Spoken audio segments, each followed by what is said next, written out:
This simple sketch is the very first impression of a Saab car. It was drawn by Gunnar Ljungström and shown to Sven Otterbeck, Saab's deputy managing director, in May 1945.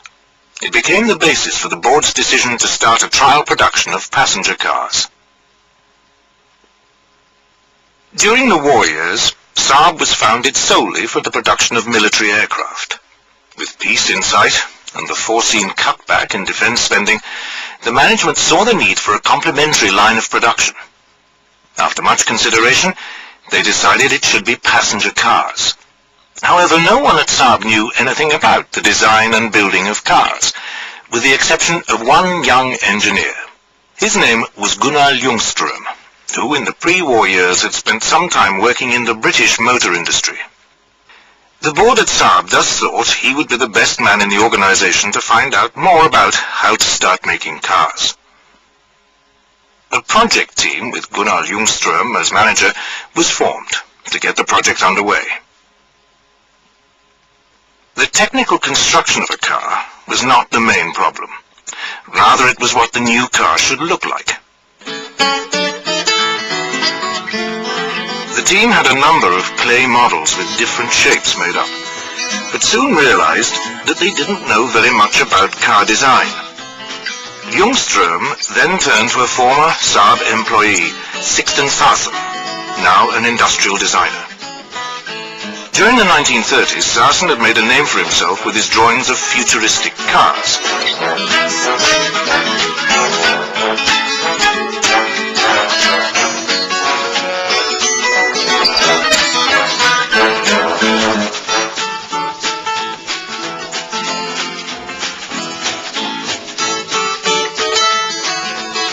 And even aircraft. Here is his idea of a jet-propelled delta-winged fighter from 1941. Its similarity to the Saab 35 Draken, that was to become a reality 14 years later, is startling. Saasen's interest in aircraft design most certainly influenced the aerodynamic shape of the first Saab car. Various models were made and rejected again and again, until they finally came up with a design proposal that indicated what a future Saab car could look like. Or, well, it finally began at least to look like a Saab. The next step was to produce a 1:10 scale model in wood that could be tested in a wind tunnel. Once again, aviation know-how was put to good use. The X9248, which was the model's designation, had an extremely low wind resistance factor of 0.32. Now they had arrived at a shape with which all were happy. It had an attractive and distinctive appearance, the right size, and it clearly showed its heritage from the company's aircraft business. This heritage remains even in the cars bearing the Saab name today. The first drivable prototype was the so-called Saab, literally the original Saab. The body was hand-beaten by locally hired blacksmiths. Sheet steel for cars was something quite new to the aircraft workers, who normally worked with aircraft aluminium. Here we see the first prototype, designated 92001, leaving the assembly hall.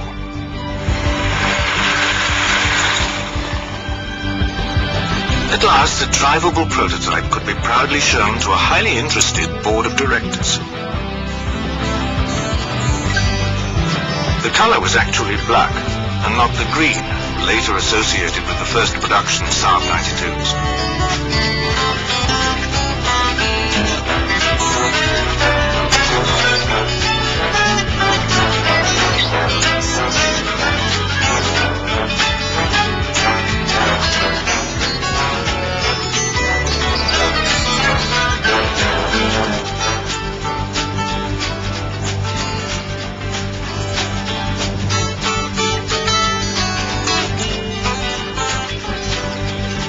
Since Saab's own engine and transmission were not yet ready, the first prototype was fitted with many borrowed parts. For example, the Saab's engine and gearbox came from a DKW. You can still see the familiar Auto Union 4 rings on the fuel tank. One of the first test drivers was naturally Gunnar Ljungström himself. Here we see him rounding the hangars in the Saab factory compound in Linköping.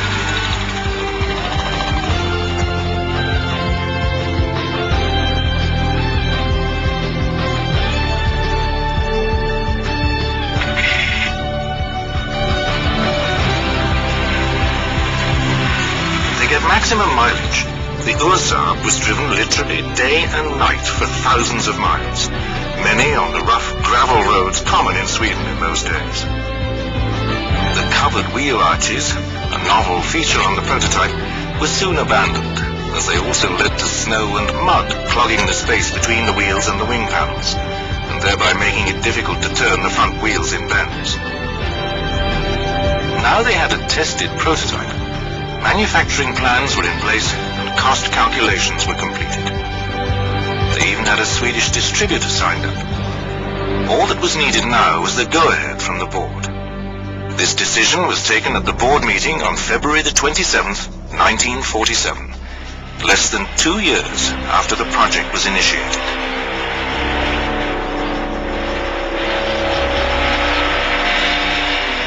The prototype can still be seen today in the Saab Museum in Trollhättan, where it has been restored to its original drivable state.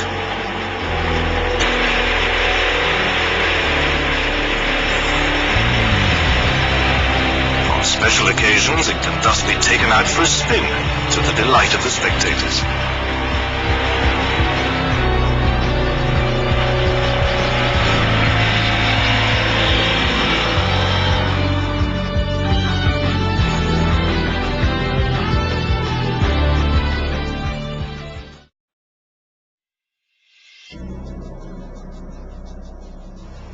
The US market was from early on always important for Saab. When new US regulations for crashworthiness were announced in the mid-1970s, it quickly became apparent that the current Saab 99 would have to be redesigned. Saab had for some time been considering a new model, since the Saab 99 was approaching its 10th year. The new car was designated the Saab 900. The Saab 900 had a great deal in common with earlier Saab cars.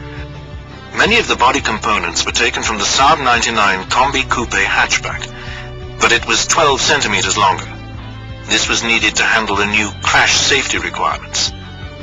Like all previous Saabs, it was front-wheel driven and had big 15-inch wheels for superior traction. But above all, it had world-class active and passive safety, giving it its own distinctive identity.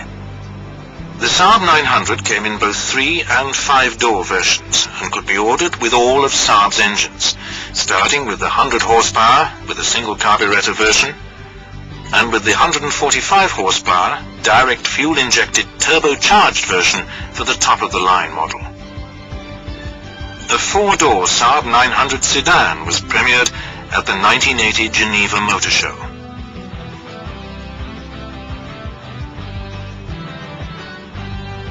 Saab 900 CD was the designation for a stretched version. It was built at the Saab Valmet assembly plant in Finland, where several cars in the Saab range were made. Throughout the 1980s, Saab's engineers continued to be innovative. The H engine, with its completely new block, was launched in cars with a 5-speed transmission, giving reduced fuel consumption with the same output as before. A second generation of turbo engines arrived with APC. APC standing for Automatic Performance Control. The patented APC system was able to adapt the engine to run safely without knocking on varying fuel qualities. Interior luxury was also a competitive factor, and for the first time real leather upholstery could be offered initially to Saab turbo buyers. Saab was first to offer asbestos-free brakes, a strong environmental argument. Saab was also the first manufacturer to install as standard an air filter that blocked dust, pollen, and even certain bacteria from entering the passenger compartment. In 1984, a new electronic ignition system without breaker points was introduced, And in the autumn, Saab launched its new 175 horsepower 2-liter turbo engine with double overhead camshafts and 4 valves per cylinder. The EMS and GLE versions were now replaced by a Saab 900i model. In the expanded range, you could get a Saab 900 as a 900i with direct fuel injection and 8 valves, a 900 turbo with 8 valves, and a 900 turbo with 16 valves. You could choose to have it with 3, 4 or 5 doors. The 900i was also available in a 2-door version. In 1987, Saab gave the 900 lineup a so-called facelift. All models now had new bumpers front and rear. Even the grille was modified. Together, these changes reduced the drag coefficient by 5%. In 1988, ventilated brakes on the front wheels and the handbrake were modified to operate on the rear wheels. In the following year, the braking system was further improved, when the ABS Plus 3 anti-locking system was available as an option on all Saab 900 models. An additional high-mounted brake light could be seen in the rear window to meet a new regulation. The wiper washers on the headlights now had a larger swept area. As of 1992, ABS brakes were standard equipment on all Saab 900s. When 1993 came around, it was time to end production of the original Saab 900. At that time, the Saab 900 could be had in 3, 4 and 5-door body styles. Engines had outputs ranging from 128 to 175 horsepower, either normally aspirated with direct fuel injection or turbocharged, with the light pressure turbo 2 or 2.1 litre engines, and with all engines with 4 valves per cylinder. The first generation Saab 900 was manufactured from 1979 until 1993.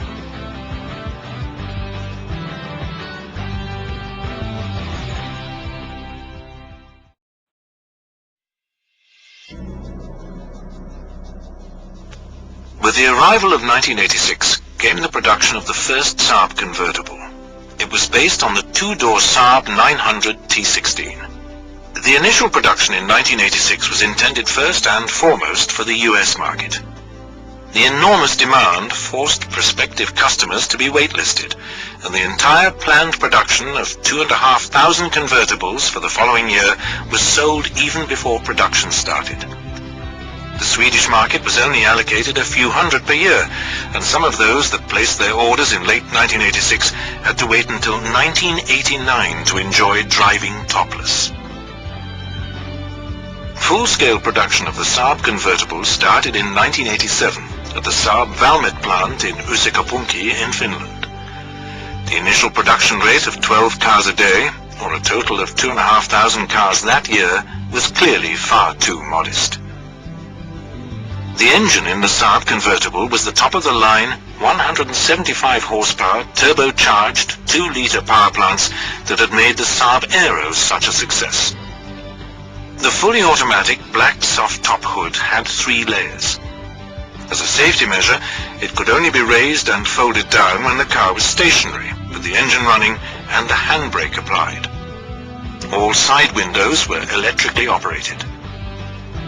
The first impulse to add a convertible to the Saab lineup came from Bob Sinclair, president of Saab's US sales company. His first thought was that such a model would be great for the American market. He was wrong. It turned out to be a worldwide success. As a successor to the successful Saab 900 convertible, Saab's design chief Bjorn Ienvau even came up with the idea that it could be done on the Saab 9000. This model shows that another handsome creation could have come from Saab's design center. However, it was not until the arrival of the second generation Saab 900 that the world was to see a new Saab convertible.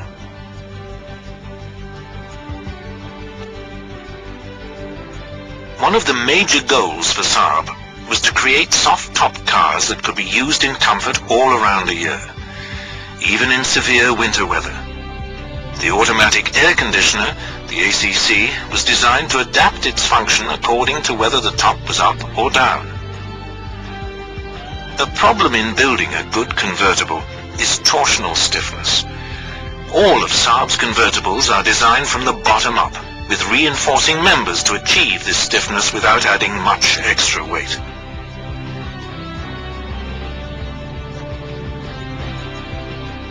From now on, a convertible version was included in the development program of every new model, except for the 9.5. When the new Saab 9.3 arrived in 1999, a convertible 9.3 came shortly afterwards.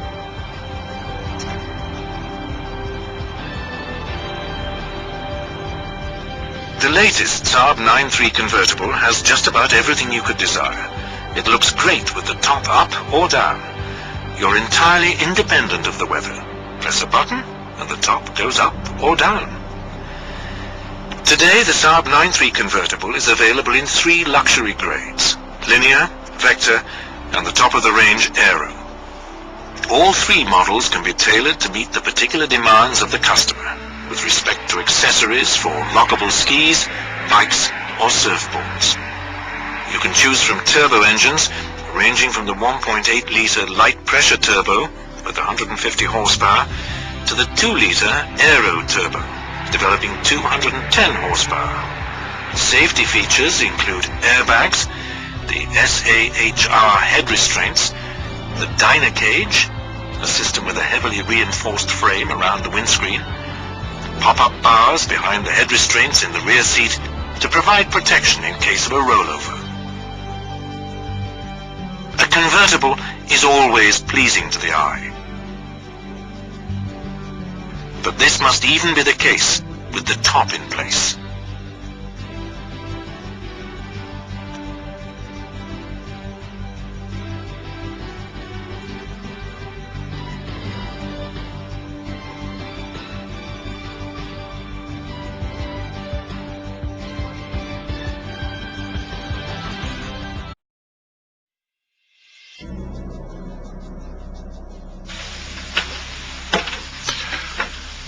Ladies and gentlemen, dear Saab friends, Saab 9000, at last, unveiled.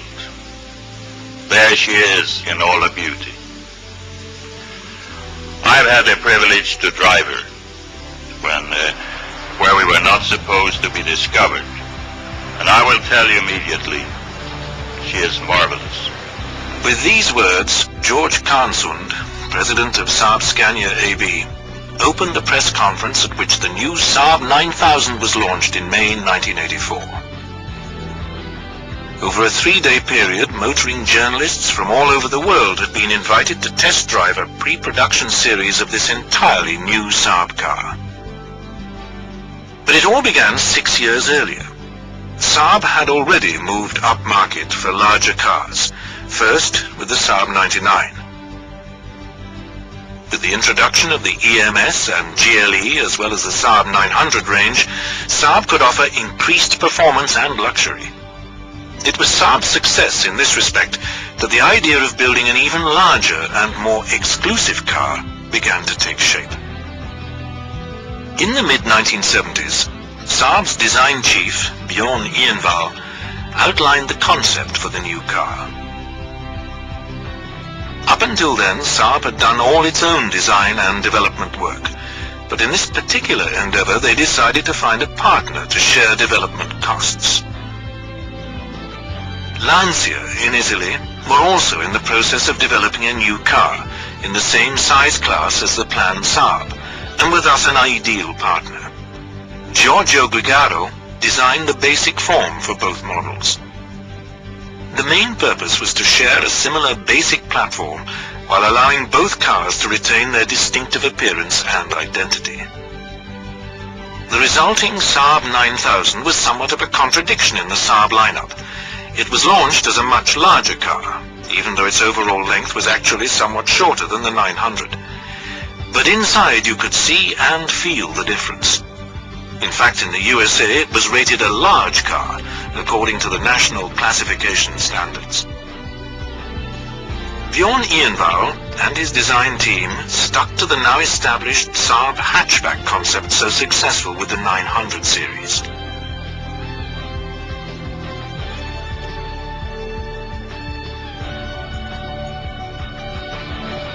At the same time, they worked hard on the interior. Various proposals were examined and discussed.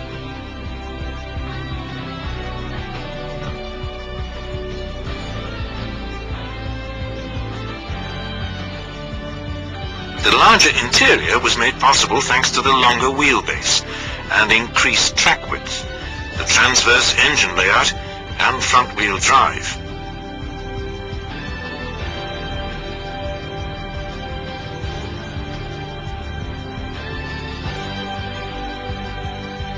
The engineers and designer even went down on the floor with full-scale drawings and full-size dummies to study the passenger compartment.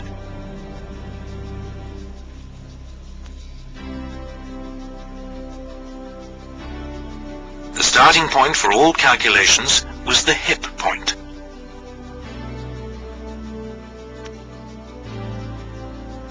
The car had to be comfortable for all sizes of passengers, for big and small drivers.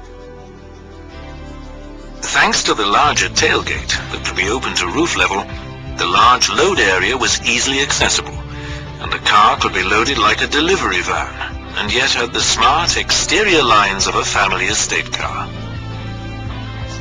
Work on fully drivable prototypes got underway in 1981. Camouflaged cars were tested in varying climates ranging from the plus 40-degree heat of deserts to freezing minus 40 degrees along winter roads.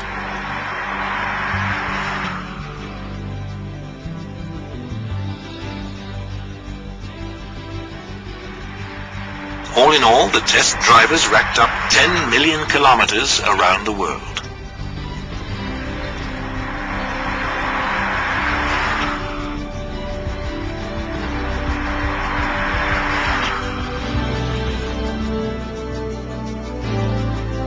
Some of the test driving was carried out at the Myra testing facility in England. One of the test drivers was legendary rally ace Erik Carlson.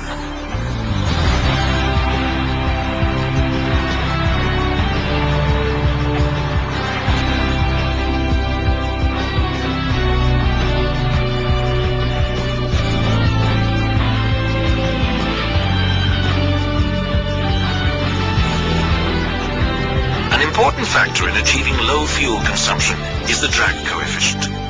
After 300 hours of wind tunnel testing, Saab's engineers were able to come up with a car that had a wind resistance factor of 0.34, which was much the same as the extremely aerodynamically shaped Saab 92, with its factor of 0.32, but with the cross-section of a much larger car. How many times can you press a button or turn on the direction blinkers? How long will the radiator system hold up?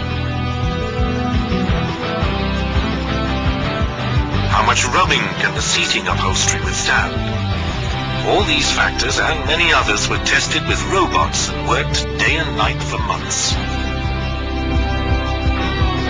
Did the headlights have sufficient capacity and range? The lighting equipment was tested under all conceivable driving conditions.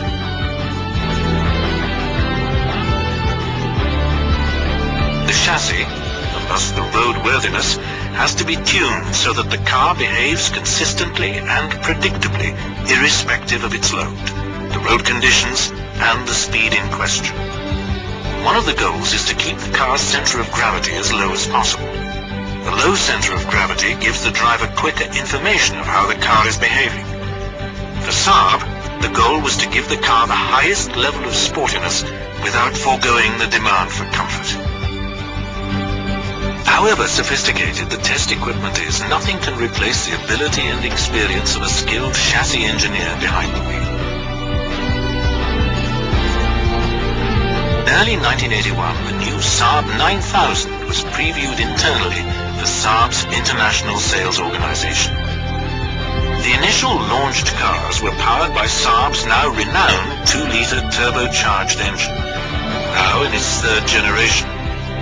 It featured 4 valves per cylinder, double overhead camshafts, and a turbo compressor fitted with an intercooler. The output was a respectable 175 horsepower. A pre-production run of 160 cars was built in early 1984, and it is now only months before the press preview. Journalists from Sweden and abroad are invited to see and test drive the car in May 1984. That the new Saab was a high-performance car was clear from the very start. And its reliability was proved on October the 7th, 1986, when 3 Saab 9000s crossed the finish line at the Talladega Raceway in Georgia, USA, having just set 2 new world speed records and 21 international records. The first international speed record for 10 kilometers from a standing start was set on day 1 of the 21-day non-stop endurance run, after only 5 minutes, with a speed of 202.798 kilometers per hour. Notable was the fact that the cars were entirely standard cars that had come straight from the production line in Trollhättan. This fantastic achievement resounded around the motoring world. In early 1986, an entry-level model was introduced with the 2-liter normally aspirated engine that had an output of 130 horsepower. It was called the Saab 9000i16 and was well received by the press and car buyers alike. In 1988, the model range was further broadened with the addition of a classic 4-door sedan called the Saab 9000 CD. It had the typical sedan separate luggage compartment and a fixed parcel shelf behind the fixed rear seat. Considerable body changes were introduced, so that the crashworthiness was even greater than that of the Saab 9000.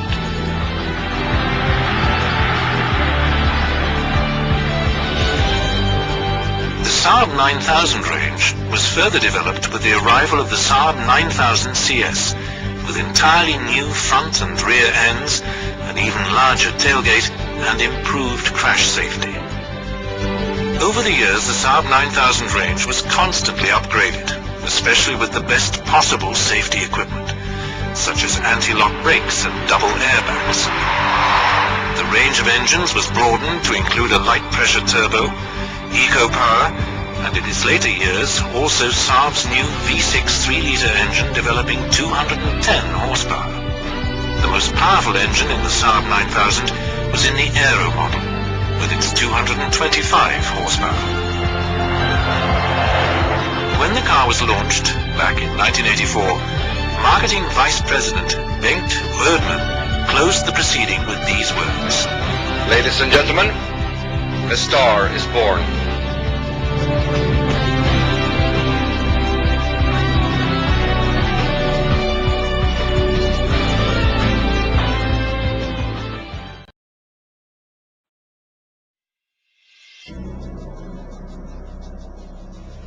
Already back in 1983, 1 year before the launch of the Saab 9000, Saab's design center began work on the next new Saab. The original plan was to base the new Saab on the same platform as the Saab 9000. However, when General Motors became part owner in 1990 of the newly formed Saab automobile, access to new platforms and components from GM's European arm Opel opened up new opportunities. Properly used, this meant considerable synergies in saving time and cost. Head designer Bjorn Ienvall gave his colleagues George Wardle and Einar Hareda the assignment to design the exterior of the new Saab. The two designers each came up with their own full-scale models. Wardle's was a 5-door hatchback and Hareda's a 4-door sedan. Both incorporated Saab's classical wedge-shaped theme, dating back to Sixten Sassen's and Ienvall's eras as head of design. Great emphasis was placed on retaining typical Saab design signals. The two proposals were presented to the board together with two competing proposals, one from Pininfarina and one from the ASC.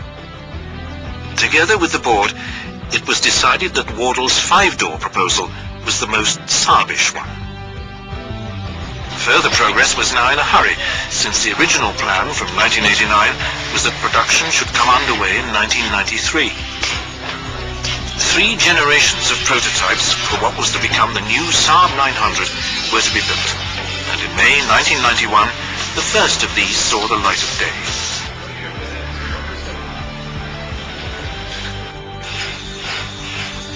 Before road testing was started, sub-assemblies were tested in rigs.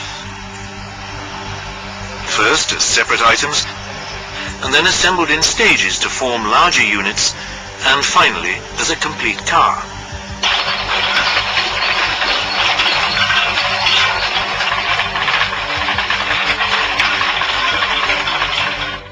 The running prototypes were subjected to pure torture testing, from Arctic cold to searing desert heat.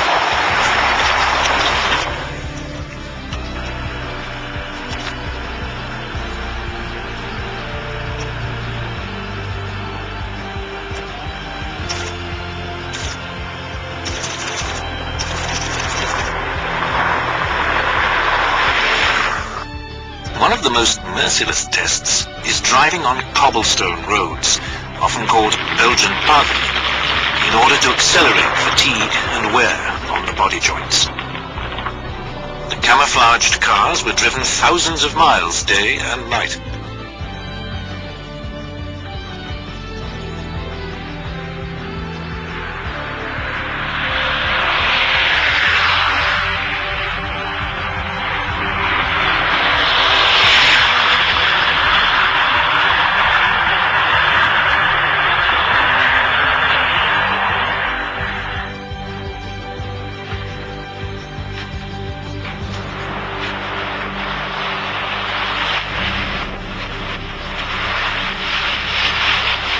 It's often on the smaller roads that the test drivers discover whether the prototypes can meet Saab standards. Road conditions changed all the time. Weather, wind and road changes, as well as varying driving conditions, constantly offer new challenges.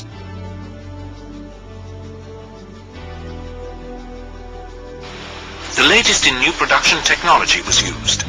High-tech robots welded the body with the highest possible precision.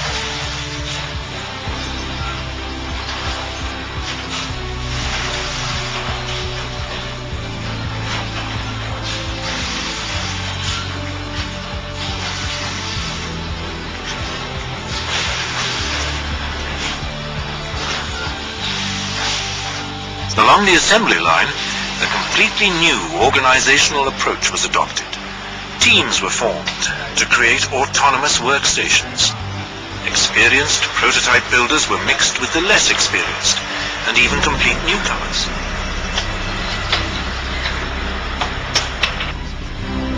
This ensured that the know-how of the prototype builders could be passed on to the others, thereby ensuring consistently high quality at every stage. When the new Saab 900 was launched, it came with 4 engine choices. The economy version, the 900 2.0 injection, had the 2-litre 133 horsepower unit, while a 900 2.3 injection had the bigger 2.3-litre block producing 150 horsepower. Up the scale was a 2.5-litre V6 producing 170 horsepower, and the turbocharged 2-litre developing 185 horsepower. A maximum torque of 263 Nm, already at 200 RPM. All models came as standard with a new 5-speed transmission, and there was a 4-speed automatic available as an option. Just like its predecessors, the new Saab 900 not only offered exceptional driving pleasure, it also offered exceptional load flexibility. The rear seat was divided 60-40 and could be folded down to extend the load area. When partly folded, long objects could be stowed while still allowing 2 to be seated in the rear. When completely folded down, the load area had a capacity of 1,314 litres. The ignition key is once again on the console between the front seats. The dashboard was built up around logical groupings of the instrument and controls. All the switches and buttons are shaped and placed so that they can be operated without the driver needing to look down. The ridge at the lower edge of the panel acts as a reference point for example when changing a CD in the players. Safety is ensured in every conceivable way. Driver's side airbag is standard, belt tensioners on the front seat belts, 3-point seat belts for all rear passengers, submarining protection on the seats. The body incorporates a protective cage of high tensile steel, steel beams in the doors and impact-absorbing padding on the inside, scientifically designed crumple zones front and rear.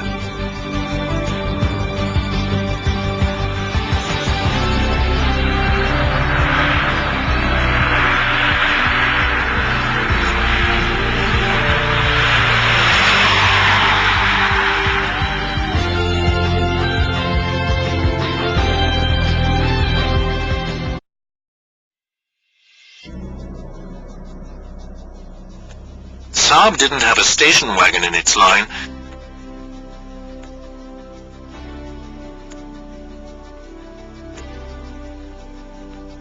"1997 saw the arrival of a completely new Saab, the Saab 95, a successor to the Saab 9000.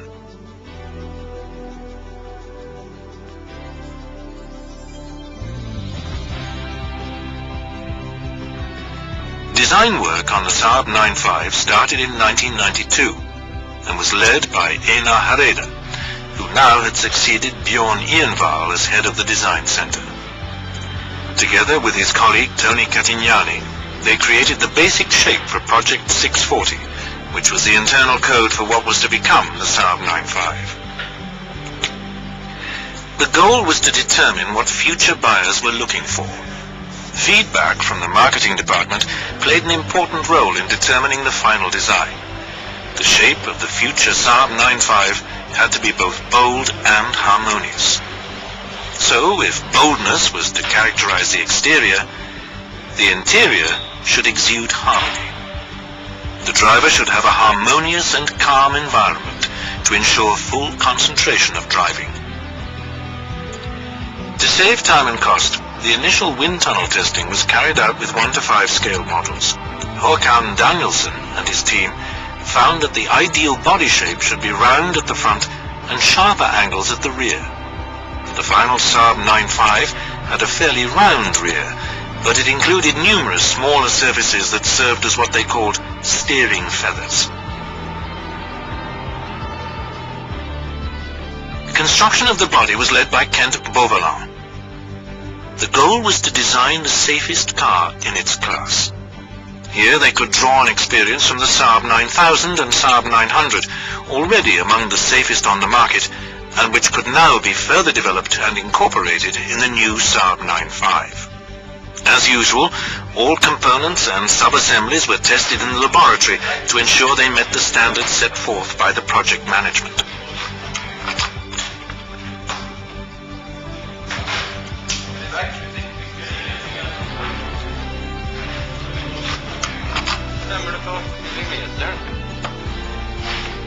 Three generations of prototypes were planned and built. Now testing of fully built-up cars could start.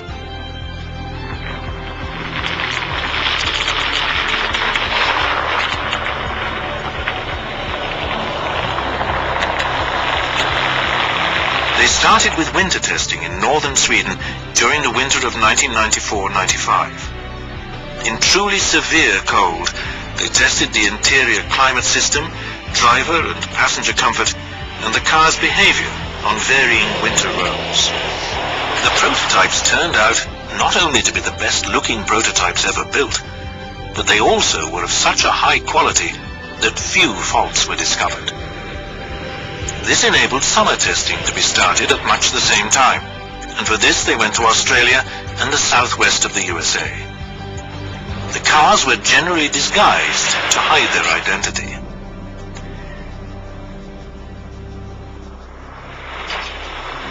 Durability testing was performed at various test tracks. The cars were driven in 3 shifts day after day during a period of 25 weeks in order to rack up the mileage normally run up in several years. This means particularly severe strain on the engine, the transmission, chassis and exhaust system. The But even the interior, the controls, instruments and seats were subjected to maximum wear. It was soon clear that the forthcoming Saab 9.5 was a highly successful construction.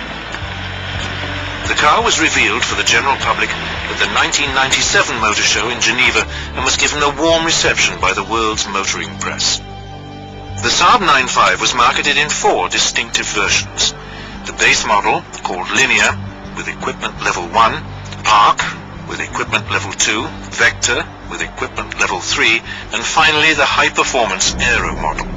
All models could be personalized with choice of upholstery, various dashboards, leather-clad steering wheel, electrically adjusted seats, to mention just a few of the options.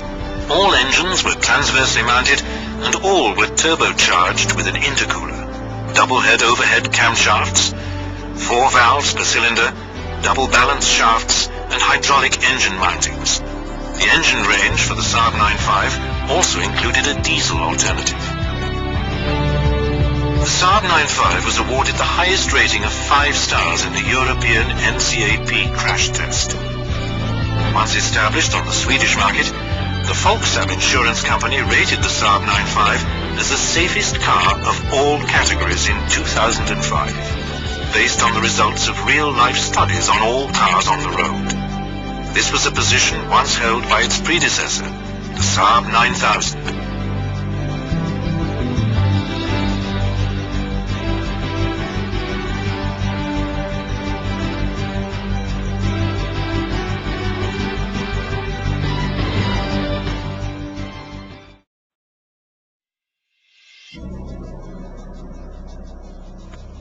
Saab didn't have a station wagon in its line since the days of the Saab 95.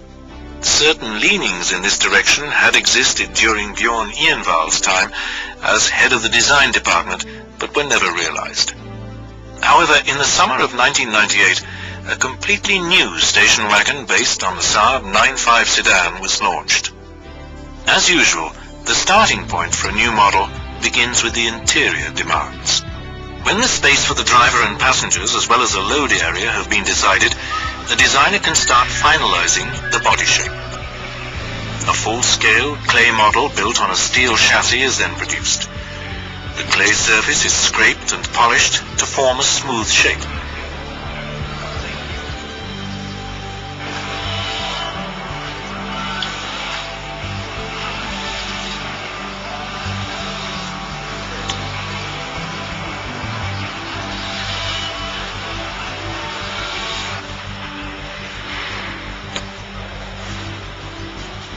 The clay model is then coated with a painted foil to achieve the best possible finish.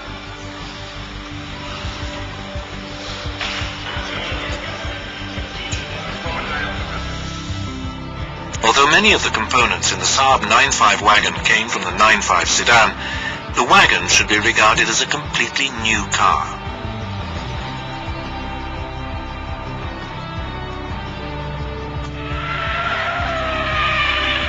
It is run through the same exhaustive testing program on test tracks and in various climate conditions.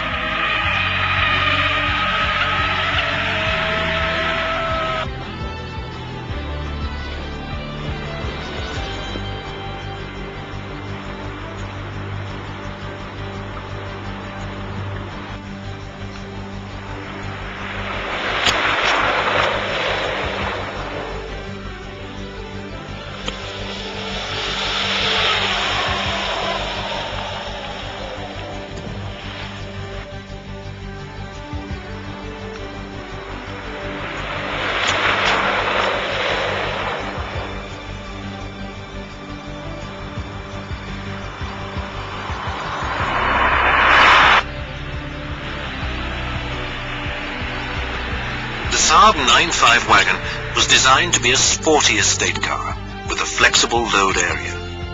With the rear seats in place, it can hold all of 895 litres SAE. When the seats are folded down, the capacity is increased to a massive 2,000 litres SAE.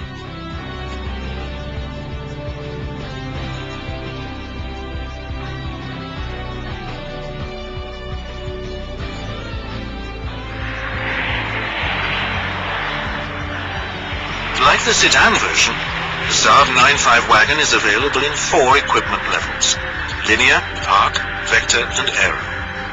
All models could be personalized with choice of upholstery, various dashboards, leather-clad steering wheel, electrically adjusted seats, to mention just a few of the options. The Saab 9.5 wagon can be delivered with the same range of engines as the sedan models.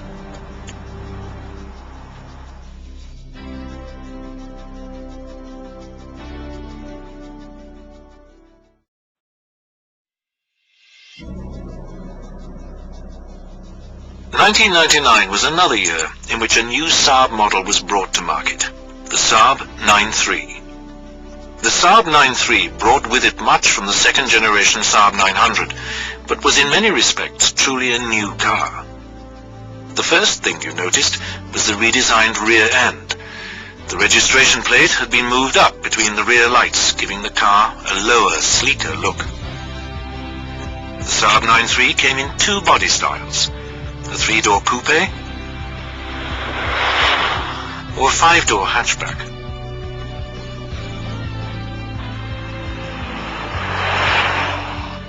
The standard equipment level came with the 9.3S, while the more lavishly equipped 9.3 SE came with ACC, cruise control and info display, luxury velour upholstery, leather-clad steering wheel and 15-inch alloy wheels. In addition, the Saab 9.3 could be personalized with a wide range of optional accessories. When you're seated behind the wheel, you immediately become aware of Saab's aircraft heritage. All the instruments are logically organized. To the left, everything to do with lights.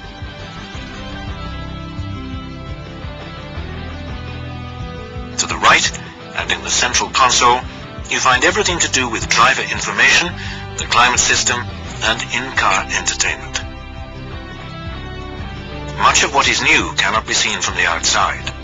A new chassis construction offers vastly improved road performance and better communication between the road and driver via the seat. The car could be delivered with ACC, with which you merely set the desired temperature and then forget it. The ACC automatically made sure the temperature inside stays at the desired level, summer or winter. In addition, a particle filter effectively removed dust, soot and pollen from the incoming air. Interior safety included active head restraints, driver's side airbag as standard and side airbags on both sides, load displacement protection and submarining protection that ensures safe seating both in the front and back. The new generation of turbocharged engines was called Saab EcoPower, since they produce additional pulling power even at engine speeds hardly above idle. The Saab 9.3 engine range included the fully turbocharged engines rated 185 and 200 horsepower respectively, a light-pressure turbo engine developing 154 horsepower, a normally aspirated engine with 130 horsepower, and 115 horsepower turbocharged diesel.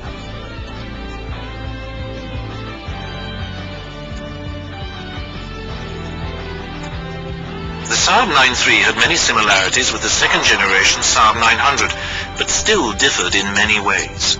First and foremost, you discovered them on the road. The Saab 9.3 quickly became a highly popular member of the Saab family around the world, appreciated for its road performance and high quality. It was in production for just 4 years. It was then time for the new Saab 9.3 Sport Sedan to be launched.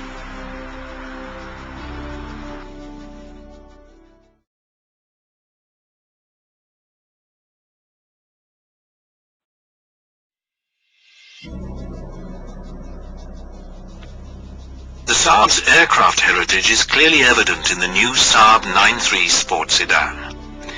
You immediately get the feeling of being in a cockpit. Controls and instruments are grouped in a logical manner and within easy reach. Then, being able to orient yourself geographically on the dashboard display can only contribute to this feeling. When the model makers began to shape the future exterior design, they set themselves a high goal. A low drag coefficient was a must for the new car's performance and operating economy.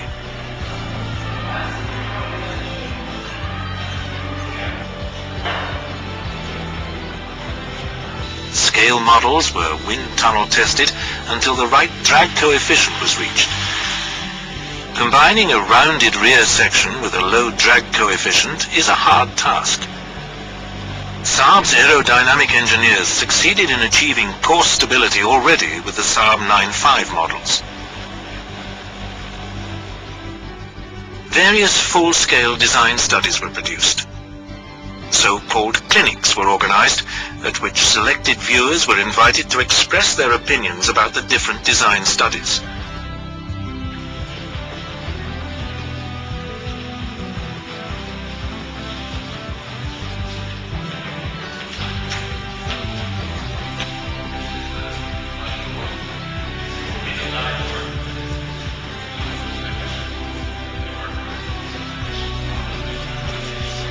On the basis of this input, further work was done on refining the ultimate shape with new clay models.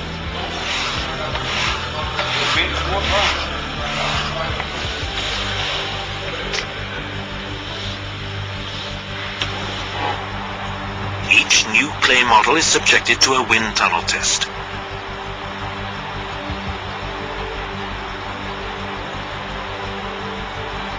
When everyone is happy with the scale model figures, a full-scale plastic model is built for further wind tunnel testing.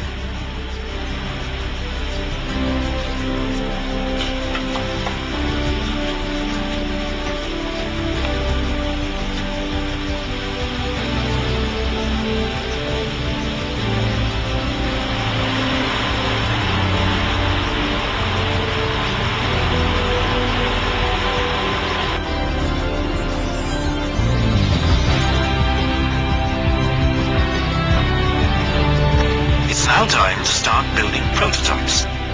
This is often done in 3 generations before a pre-production run can be built. Up until this point, everything has been done with the greatest possible secrecy. It's now time to involve a wider circle in the development process for a new car. This took place at a so-called release session on January the 14th, 2000.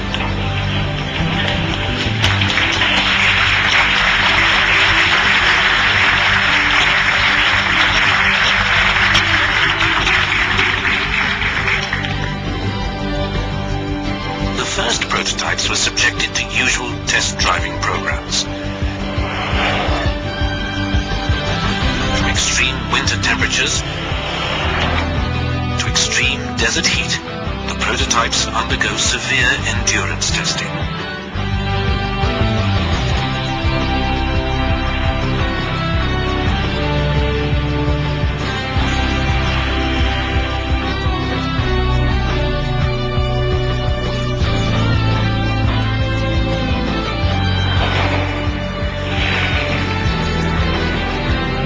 Don't recommend driving so close to the car ahead unless you're trying to measure how drifting snow can clog the engine compartment.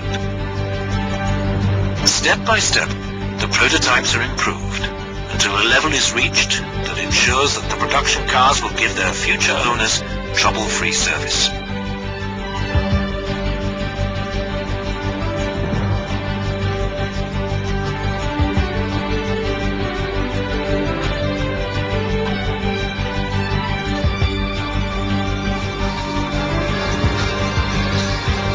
Motoring journalists are once again invited from around the world to test drive the new car, on this occasion in the Swedish capital, Stockholm.